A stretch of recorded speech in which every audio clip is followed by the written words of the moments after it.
I'm here with Paul Kivlehan, who's to be ordained a priest for our diocese on Sunday next.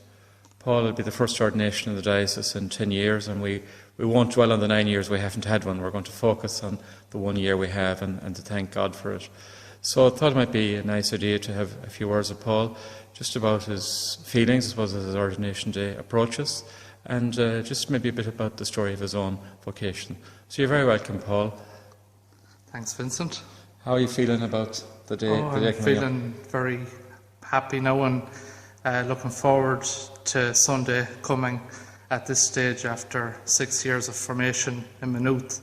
It's great to get to this stage, and I'm very much looking forward to Sunday and to being a priest in the diocese and serving in one of the parishes, hopefully in September. With the help of God, Paul. You're from Achonry Diocese, Achonry Mullabrina, the parish indeed our diocese takes its name from. So could you tell us just a little bit about your own faith story here in this parish? Well, I suppose this was the church I was baptised in, and the story of my faith probably began that day when I was carried in the arms of my mother and father and baptised here by Archdeacon O'Grady. And I subsequently made my communion here and my confirmation, and I served Mass. And when I served Mass here, the Archdeacon used to say to us, would any of you be interested in becoming a priest?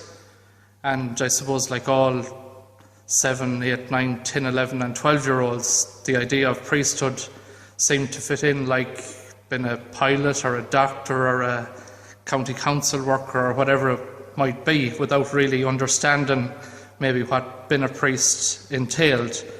So I suppose the seed was sown probably at that stage, and one thing I always liked being on the altar here. There was something that very much drew me, and even after I finished serving Mass, every time I'd come up here to receive communion, I just felt such a feeling of warmth, peace, a feeling of wanting to be on the altar again. So maybe the seed that was sown was beginning to ripen, or to produce a fruit. And when I went to secondary school, Father Adrian McHugh taught me in secondary school in Achonry. And again he said to me one day at school, he said, Paul, would you ever think of joining the priesthood or becoming a priest? And I was beginning to say I was maybe that time interested, like all the other fellas, in maybe pursuing a girlfriend, or I had started working in the creamery at that stage, and I thought that maybe that was where my career would lead me to. And I was maybe a bit taken aback, or something that I didn't want to hear, but it still resonated with me, and it kind of made me think. And I said, why would God be calling me? It's I don't think, that God would be calling me to become a priest. But at the same time, I suppose one thing that always was a constant in my life I prayed. And I remember often praying that God would send me a wife and a nice house and a good job. And I remember saying that these were the things that probably everybody had, and that I wasn't making a demand of God. So basically, I ended up going to study in UCC, and while I was in UCC, prayer and going to Mass was very much an integral part of my life. I was I was down in Cork, and I was away from my friends and my family, and I always felt a great comfort, a great peace, a great feeling of companionship when I prayed. And at that time again, I suppose I remember going into the computer labs in UCC and looking up about the Diocese of Achonry and what the duties of a priest were. And I remember saying to myself, walking home evenings from college, Paul, that kind of suits you for some strange reason. And then kind of convincing myself, no, you're better off now with your job, and maybe get married and have a family, and that's the life that's more suitable for you. So eventually, anyway, I left UCC, and I ended up working for Connacht Gold for a while, and for Irish Pride Bakeries in Ballinrobe. And then we had a priest in the parish here, Father James McDonough, And when he was leaving the parish, my aunt said to me, I went down home and I said, it's a shame that man is leaving. And my aunt, who was up from Cork, and I had stayed with her and my uncle as a student down there, she said, you might be like him someday. And it nearly flattened me when I heard it again. I says, this is never going to go away. And I suppose that was the day I really started taking it serious. And I noticed that my prayer changed at that time from one of praying for a wife, a family, a nice house, a nice car, the things that normal people had.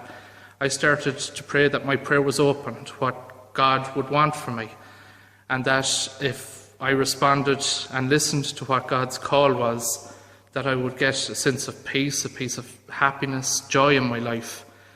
And the more that I opened myself up to respond to the call, I think the more peace I felt. And when Archdeacon O'Grady died, I remember taking the day off work and going to his funeral. And I remember saying, that time, it was about February time of the year, I remember saying, Paul, you have to do something about this, because I was beginning not to be able to sleep properly at night time, and I didn't really want to go to work. Not that I had no interest in going, but I just felt that my mind was somewhere else altogether. So eventually on Easter Monday of that year, I visited Father James McDonough and spoke about my feelings, kind of recounted my story to him. And after that, I made an appointment to go to see Bishop Flynn at the time, and Bishop Flynn accepted me for a student for the diocese, and as they say, the rest's history. Excellent. That's a history we look forward to developing. How did your friends react, Paul, when you sort of had made that decision? Obviously, some people felt it might be your story, but how did people react when you formally made that decision? I think the strange thing was, I thought maybe that people might have thought that it was a strange decision, or that maybe they might have encouraged me to not bother pursuing the call to priesthood. But I found that the case was the opposite, that all my friends, bar none, encouraged me. And one friend that I was very friendly with in UCC, when I told her, and she was one of the first people that I shared with, she said, Paul, I never heard you talking so passionately about anything else before, and I think it's right for you. And I think most of my friends have reacted in the similar way, and they have been very supportive of me, called to Maynooth to see me anytime they were in Dublin, have always been there when I came home at weekends or for summertime to go out for a night with, to go to a football match with, to kind of basically do the things that I did with them before. And I think that that's very important for a man to live priestly ministry, that his friends, treat him as the man he was, the man he is, before he went to seminary, before he was ordained. And I think that friendship is something that sustains a man in the ministry of priesthood. And I'm very thankful that I have very good friends that I can call on at any time, and I think that that's truly a gift from God to me. Absolutely, Paul. And speaking of support, my understanding is that this parish here in Achonry Mullinarena has a particular closeness to prayer for vocations, and that seems to be bearing some fruit. Would you agree with that? I would agree with that indeed. I suppose one thing that people say, or people pray to God for various intentions, whether it's for when you're sick or to pass an exam, as I had plenty practice at the last 6 years. But I remember when I served Mass here as a child growing up in the parish, and down in that side aisle of the church, a group of people would gather every Sunday or every morning after morning Mass, and they would pray the Rosary. And they prayed that Rosary that for vocations to priesthood and religious life. And maybe that's something that's ongoing here in the parish now for 20 or 30 years at this stage. And presently we have 3 men from this parish studying for the priesthood. There's Brendan McCarrick, Emmett O'Dowd and myself. And I think that that's truly a response to prayer. Prayer made to God, but God answering that prayer in his own time and in his own way. That's certainly very consoling to hear. 3 men from the parish studying for priesthood, albeit 2 of them for outside the diocese and yourself. So we thank God for that. Just, I suppose I mentioned, Paul, that you're the first ordination we've had in the diocese in 10 years. How do you feel about that? Do you think that's going to be a challenge for you to be bridging a gap of a decade, or how do you feel? Do you feel you'll have support within the diocese from all the priests already here? Well, I think from my experience of, summer placements, I spent a few summer placements in the parish of Achonry. During my pastoral year, I spent a placement in the parish of Swinford and in Ballymote, and I have received nothing but encouragement and support, and I found all the priests to be very encouraging, to help me out in any way that they can. Anytime I've knocked at the door, they have been more than willing to let me in, and I feel I feel part of something that in a way that I never really felt that fullness of being part of a group before, and so I feel that time isn't the important thing, but the response to the call can come at varied times, and that's what's important. That's for sure. And as a member of that family of priests here in the diocese, certainly we look forward to welcoming you. But speaking of family, just maybe a little bit about your own family, Paul. How are they reacting to your vocation, and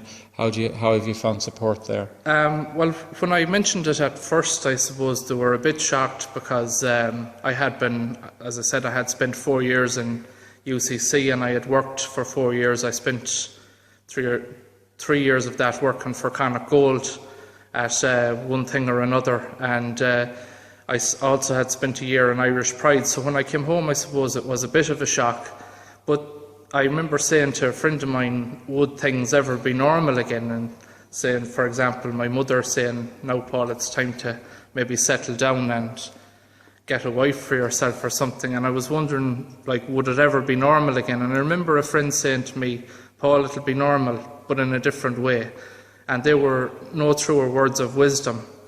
And I think if I went home and said to my family now that I didn't want to become a priest, that the same shock could be there, because I think that they're part and parcel of it now, and that they very much feel that this is the call that God has for me.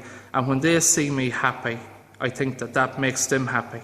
And that's the important thing, I think, in life, whether it's a call to priesthood, whether it's a call to marriage, whatever we're doing in life, as long as we feel fulfilled, and this is what makes us, helps us reach our full human potential, that's what's most important. And lastly, Paul, thank you very much. This is, I think, very good for people to hear this, good for myself to hear it. What would be your primary wish, you think, now as a priest in a parish here in the Diocese of Achonry? Where do you see yourself being? What do you see yourself bringing to people? I would like to see myself that people would recognise in me that I'm a man of prayer, and that in some way that I feel that relationship with Jesus is important in my life, because I think that if I can in some way transmit that to even one person in the course of my ministry, that has somehow been an achievement. And I think I have recognised the importance of that, to say, yes, I want to give my life to serve in this way. And if I can draw people to closer, deeper and a more loving relationship with Jesus, that's my wish for the future. Paul, thank you so much for taking the time. I know this is a very busy week for you. You told me you're getting your sermon ready for Monday, and I'm sure you have other things to do as well. But this is an important story, and glad that you shared it with us, Paul, and we wish you every happiness. God bless you. Thanks very much.